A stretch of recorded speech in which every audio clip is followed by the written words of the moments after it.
Next up, we have another one of my favorite episodes that not a lot of people really talk about, When Flanders Failed. This was first broadcast on October 3rd, 1991, and written by Jon Vitti and directed by Jim Reardon. In the episode, Homer makes a wish for Ned Flanders to be a financial failure. The wish comes to life when Flanders' store, the Leftorium, which caters to left-handed people, goes out of business, causing the Flanders family to end up financially in trouble. When finding out that Ned's home is to be repossessed, Homer feels guilty and decides to help by telling all the left-handed population of Springfield about the Leftorium and calling in a few favors from his friends. It's something that keeps the store and gets his house back. Meanwhile, Bart goes to the Japanese bartender Akira and takes karate lessons, but quits after he discovers that it is not as interesting as he expects it to be. And this episode is very much similar in tone to another one of my favorite episodes, Bart Gets an F. And much like Bart Gets an F, we really do feel bad for Flanders' whole life starting to break down, and badly. And when that end comes, when the ending comes and, Homer helps to save the store and all, we feel happy that things are finally going the right way. There is that great point when you even can tell that Homer is really stunned when the store closes. Like, this is something that he wanted to happen, but, you want something to happen, and then you actually see it, and then you have that regret that, oh shit, what the hell did I just do? Like, we all see that even Homer is stunned when the store closes, and at first he's happy, but then he sees how Flanders' life is going downhill, and it doesn't quite hit him until the Leftorium shuts down. It's well done. It's a very well done scene in this episode in general.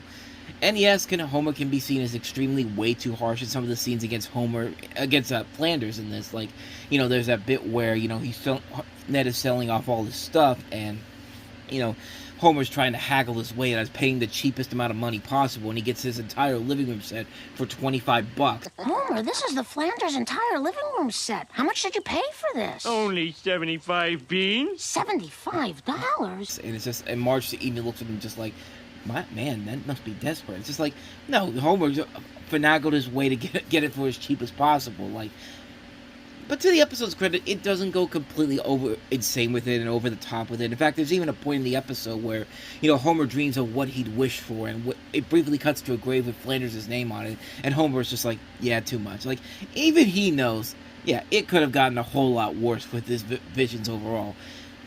And again, kind of like Moaning Lisa, I gotta bring up the 60-second Simpsons review video by the Real Jims for this episode, because there's one part of this that I never realized until watching the episode again.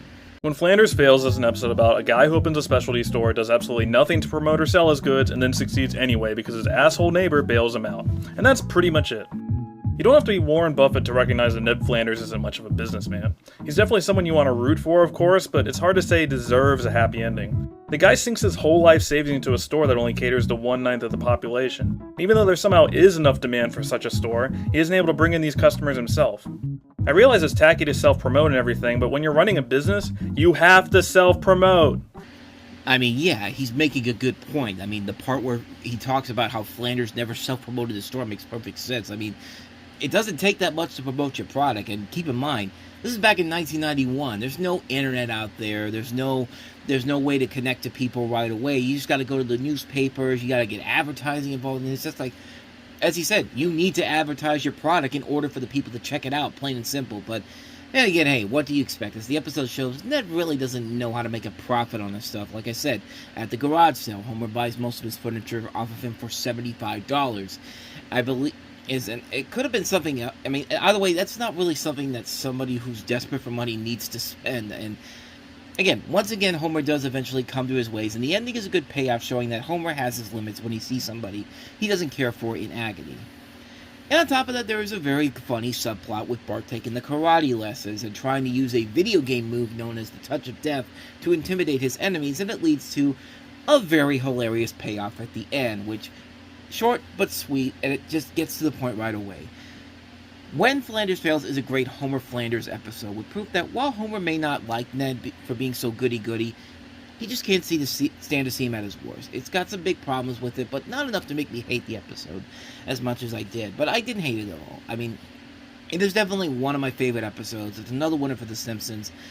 3 episodes into season 3, they're on the right track.